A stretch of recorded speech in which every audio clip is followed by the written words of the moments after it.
Today's recipe, we'll get started talking. We're going to do a beer butt chicken. A lot of people are familiar with that, involving the beer can, and then a new twist on it, we're going to do a wine butt chicken. And we'll show you how that's going to work here. Those chickens are resting a little bit. Let's take a look at our setup, though, so everybody knows. So we're set up at 350 degrees today, indirect. So I've got my convector in there over the charcoal.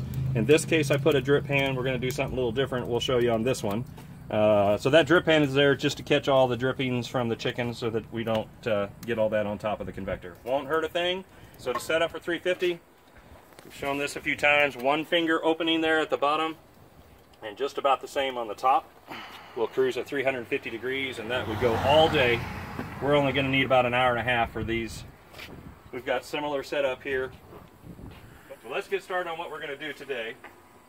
I've got a couple whole fryer chickens.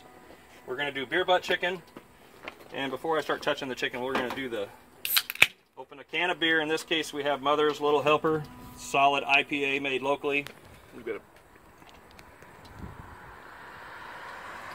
When you open a can of beer, there's always one little problem, and that's the beer's kind of full, so you need to, I'm going to pour this, make a mess of course, but we need to get some of that beer out of there. And I don't want to drink out of the can because I'm going to share with Aaron's on the camera today, so we might have a little sip of that in a minute. But I don't want that full can of beer in there, so I get rid of some of that. So we're going to start with the beer butt chicken that a lot of people are going to be familiar with. First off, I'll get my setup here. I've got the can. You got different ways you can do this. We're going to show you two different ways. This little contraption is pretty cool. It folds up for easy storage. What I can do is actually it holds the can. So if you've ever done this before and had the can tip over right in the middle of the cook, that's never any fun. So that actually locks into place, and that can's going nowhere. I've got a place to put my chicken once I'm ready there. This one is going to go in here where I don't have a drip pan, so all the drippings coming off the chicken are just going to this, and then I can wash that. I'm going to set this here actually for now. And then let's just show the setup on this one. We have a can of, didn't even know they made canned wine until just a few months ago, Pinot Grigio is the choice today. Eat that one with that bird. So the cool thing when you do the ceramic, this is a Big Green Egg product here. They make one for turkeys and they make one for chicken. This is the small one for chicken. The cool thing with this is you can put anything in there. You can add your juices, that type of thing. You don't necessarily have to have a can. So even though we have the canned wine, we're just going to fill this up. In this case with the wine. I'm looking forward to trying the difference in these two. So that one's ready to go. And that's going to sit in the first one. We'll get our chicken seasoned. We're going to do the sweet and smoky. Be a good pairing with the Pinot wine. All I did with this was rinse these off and then do a really good job patting them dry.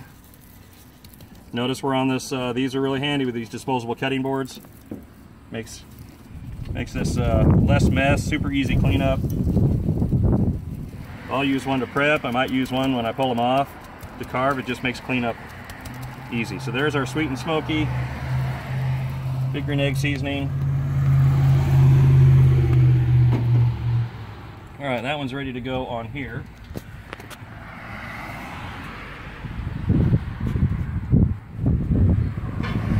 Just set that right in the middle.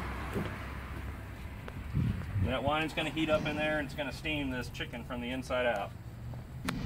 And then this will slide right over the top. You want to do that before you, some people might want to preheat that, but that makes this a little more of a challenge. And just make sure he's on there.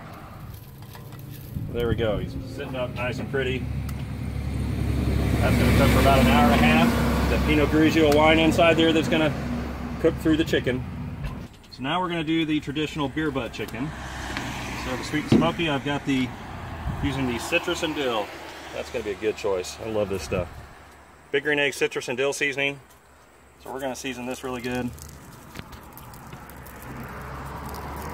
People hear that a lot of times like, oh, I don't like dill. I'm telling you, don't be discouraged on trying this one just because it says dill if you're not a fan. There's not a whole lot in there. And this stuff is just great on chicken. It's great on fish. It's one of my favorite seasonings that we offer. So that guy's ready to go now. And I want to put him over the can here. And switch your sides. So I can as you can see, same type setup. It's going to slide right over the can. And this way, we're not going to have to worry about coming out here later and find out that the can tipped over. He's going nowhere. Put some more seasoning on the outside. These are going to go, you could put a temperature probe in there if you want to. I'm just going to come back and check on them in an hour or so, but normally about an hour and a half. We'll let you know exactly at the end of the video how it's going to turn out. So this one, he's going in here. We just put him right there in the center. Okay, we're going to let that cook. And we are good to go. So first off here is our, this was the, I keep trying to say beer. This is wine butt, we'll call it wine butt chicken. And I'm just going to get a reading, just make sure we're good to go. Oops. These are handy. 165, 170, yeah, we're actually a little bit over there. It'll be just fine. It is hard to dry out chicken on a big green egg, so this will be a good demonstration. I could remove the whole thing there if I want to with the ceramic. I'm going to try and actually get the bird off of there. These are handy to have. You can use this to pull pork, but then you can also ask you to really get a good grip on the chicken. We will double check our temp here. So this was the Little Helper IPA.